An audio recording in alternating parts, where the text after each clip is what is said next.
Hello, c'est Camille, on se retrouve pour une nouvelle vidéo, j'espère que vous allez bien, que vous passez un bon week-end. Ceci n'est pas un vlog lecture sur The Shadowhunter Chronicles, cette semaine j'ai fait une pause. Je pense que j'ai beaucoup lu les dernières semaines, et du coup c'est pas que j'ai fait une overdose, mais j'avais envie de faire une pause. Surtout que je lis sur la liseuse ou sur mon téléphone et en fait ça me donne mal à la tête au bout d'un moment. Mais pas d'inquiétude, je recommence dès lundi à faire un vlog sur ma lecture de Shadowhunter Chronicles. Donc voilà, il y en aura un dimanche prochain. J'avais envie de quand même vous faire une vidéo pour vous parler d'un thème qui me plaît beaucoup en ce moment en lisant donc Shadowhunter Chronicles et surtout la trilogie d'Infernal Devices. Il y a beaucoup de références et de citations en fait de littérature classique. Ça m'a donné envie de me remettre dans ces œuvres que j'ai un peu étudiées quand même à la fac et que j'aimais beaucoup. En fait, ce qui me manque un peu, j'aime beaucoup lire pour m'évader et un peu oublier les tracas du quotidien, pour rêver, partir dans des aventures, etc., dans des mondes fantastiques et tout. Mais j'avais aussi envie de me remettre à lire des romans plus classiques parce que j'ai remarqué que ça me manquait un peu de lire et de réfléchir en même temps, si vous voyez ce que je veux dire. J'aimais beaucoup tout ce qui était analyse de texte et c'est vrai que quand on lit les classiques on peut retrouver je sais pas, certaines techniques employées par les auteurs pour faire passer des messages différents et c'est aussi des fenêtres en fait sur leur réalité à eux et sur leur vie de l'époque en fait. Et ça, je trouve ça super intéressant. Donc j'avais envie de créer une nouvelle série de vidéos. Ce sera une vidéo, un livre, que j'aimerais vous présenter un peu en l'analysant, entre guillemets. Pas non plus, je vais pas vous donner un cours ou quoi, hein. Je suis pas prof ni rien. Mais c'est juste que voilà, j'ai envie de relire et lire, découvrir de nouveaux titres. Je vais les lire et puis après je reviens vers vous pour vous les présenter l'auteur, présenter le contexte socio-historique de l'époque, parler aussi des thèmes qu'on retrouve dans le roman, les techniques appliquées par l'auteur, etc. Les choses un peu plus peut-être implicites et que j'aime bien creuser et découvrir au fur et à mesure de ma lecture. Donc voilà, je me suis dit peut-être que ça vous intéresserait. Notamment si vous avez des classiques dans votre pile à lire que vous osez pas sortir, ce sera peut-être l'occasion, ça vous donnera peut-être envie de le faire. Je vais faire mon maximum pour pas spoiler les livres en fait pendant mes explications, comme ça vous pouvez quand même les lire, il n'y aura pas de problème. J'espère que en lisant comme ça vous pourrez repenser en fait à ce que je vous ai dit et j'espère comme ça si jamais vous vous lancez, et bien on pourrait repérer certaines choses que je vous ai présenté en fait sur ces romans-là. Donc, avant de vous dire quel genre de livre je vais lire, je vais vous dire quel genre de livre j'ai étudié à la fac. J'ai fait une licence d'anglais et un master d'anglais et c'était axé plus sur la littérature et la civilisation. Mais mon master c'était, enfin mes majeurs c'était la littérature. J'ai fait un mémoire sur la littérature anglaise et un sur la littérature américaine. Et je voulais vous en parler un petit peu plus, je me dis que peut-être ça vous intéresserait de savoir. En Master 2, je me suis plus concentrée sur la littérature américaine et la littérature du Sud, plus précisément dans les années 50. Voilà, ça restera le champ. Et je me suis concentrée sur l'aspect religieux, l'aspect fondamentaliste et la figure du prédicateur, avec 4 romans. Donc les voici. Le premier c'est The Violent Buried Away de Flannery O'Connor. Donc Flannery O'Connor c'est vraiment la dame du Sud dans les années 50. Elle a vécu en Géorgie si je me trompe pas. Et elle a écrit beaucoup de nouvelles sur le Sud et plus particulièrement sur les protestants en critiquant un peu le style des fondamentalistes, des évangélistes, donc voilà des protestants qui sont plutôt assez extrêmes dans leur façon de pratiquer la religion. Et elle était catholique, donc forcément, c'est pour ça qu'elle critiquait plus facilement les protestants. Le deuxième livre, c'est aussi Flannery O'Connor, c'est Wise Blood.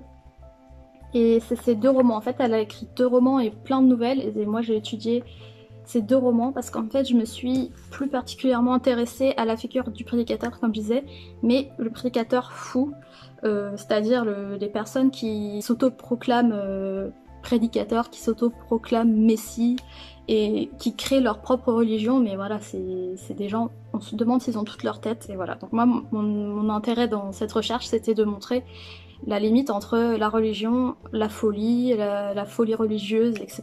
et ce qu'on fait pour la religion. Surtout ces personnages-là à cette époque-là.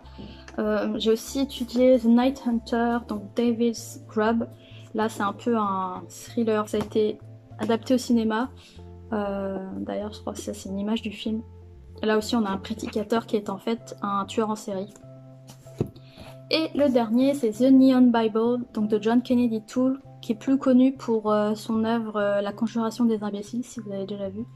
Et là, ça, c'est son tout premier roman, en fait, je crois qu'il l'a écrit à 16 ans. Là aussi, il y a une vision de la religion qui est assez intéressante, et la religion qui exclut aussi certaines personnes qui rentrent pas dans un moule. Donc voilà, ça, c'est les 4 livres que j'ai étudiés, que j'ai beaucoup aimé, étudier sur voilà, la religion et surtout le fondamentalisme qui est très spécial, et voilà, là c'était vraiment des portraits assez grossiers, critiques, un peu exagérés, grotesques, etc.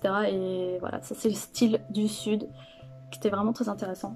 En première année de master, aucun rapport, je m'étais plus centrée sur la littérature anglaise ou britannique, avec plus particulièrement, mais ça je vous l'avais dit dans le vlog, Londres à la fin du 19e siècle. Et la fin du 19e siècle, donc les 10 dernières années du 19e siècle, ça s'appelle la fin de siècle, et c'est comme en français en fait, fin de siècle, même quand on est en Angleterre. Cette période où c'est un peu comme nous, enfin, si vous étiez déjà né à l'époque avec le bug de l'an 2000, quoi. On savait pas ce qui allait vraiment se passer avec l'arrivée de l'an 2000, et c'était un peu le stress de ce qui va se passer après. Là, c'est un peu le même style, mais avec plus d'anxiété, je pense.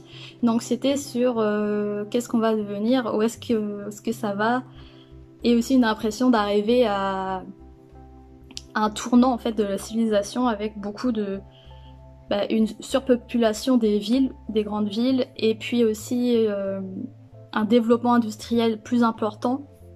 Et voilà, forcément, ça a créé des anxiétés, ça a créé aussi des troubles dans la ville, etc. Et donc moi, je me suis intéressée à 3 œuvres, donc Dracula de Bram Stoker.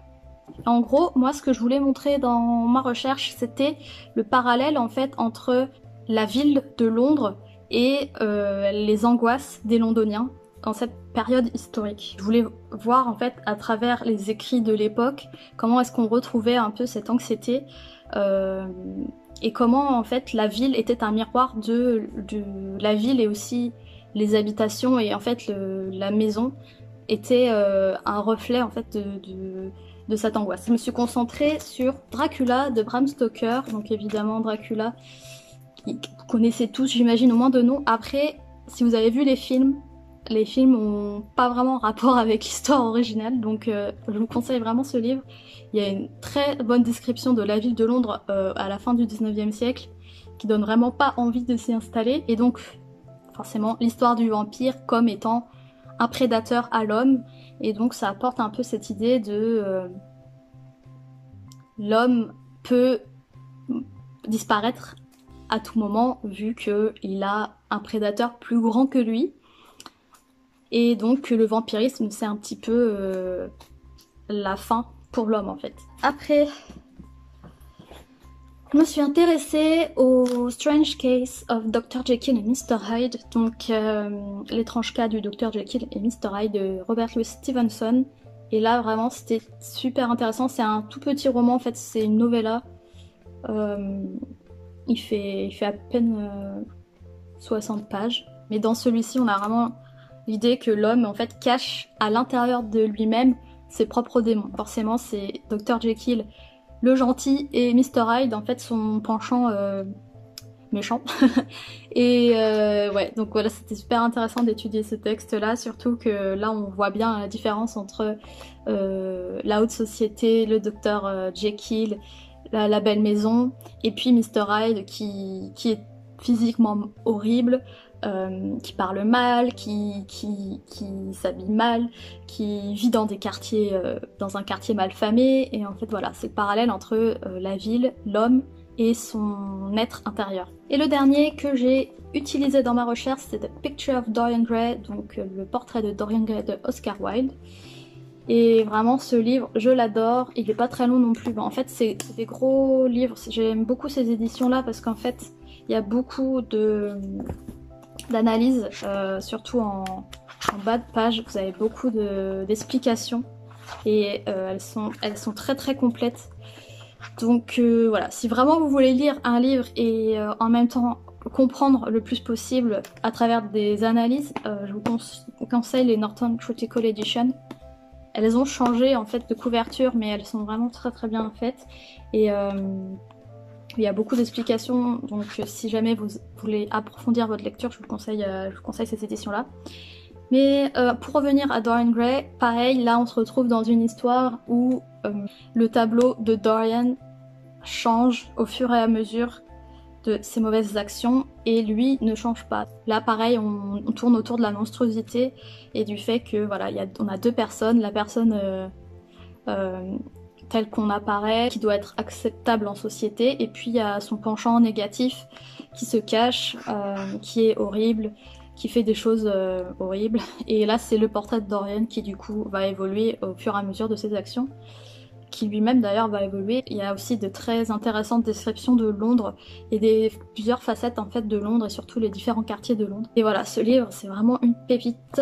Donc voilà à peu près ce que j'aime comme littérature. Mon cœur bat plus forcément pour la littérature anglaise, surtout celle du 19e siècle. Vraiment c'est une période que j'aime beaucoup. Pour la prochaine vidéo du coup, je pense que je vais vous parler de Frankenstein de Mary Shelley. Ce livre, je l'ai étudié en licence, mais j'arrive vraiment plus à me souvenir en quelle année. J'ai un gros trou de mémoire. Et pareil, il est pas très long, il fait 200 pages à peu près. J'ai vraiment beaucoup aimé ce roman. Il vaut vraiment la peine d'être lu. Et voilà, j'ai envie de vous en parler. Donc Frankenstein, lui, il a été écrit en 1818, donc c'est vraiment pas la même période que les trois que je vous ai présentés juste avant. Là, on est plus... Les autres, c'était vraiment la période gothique, la fin de siècle. Avec Frankenstein, on est entre les deux. En fait, on est entre le romantisme, qui a duré à peu près jusqu'au milieu du 19e siècle, et le début du gothique. Et donc, ce roman, c'est vraiment un mélange des deux. Et voilà, j'avais très envie de vous en parler. Il y a plein de choses intéressantes à dire sur ce roman. Et j'ai hâte de vous en parler un petit peu plus dans une prochaine vidéo. Bon, évidemment, il y a plein d'autres livres que j'ai envie de découvrir. Clairement, j'ai aussi envie de relire les trois que je vous ai montrés, là, Dracula, Dorian Gray, j'ai forcément envie de vous en parler. N'hésitez pas à me dire en commentaire s'il y a vraiment des classiques que vous aimeriez que je découvre, parce que, bon, bah, forcément, on peut pas tout lire hein, dans la vie.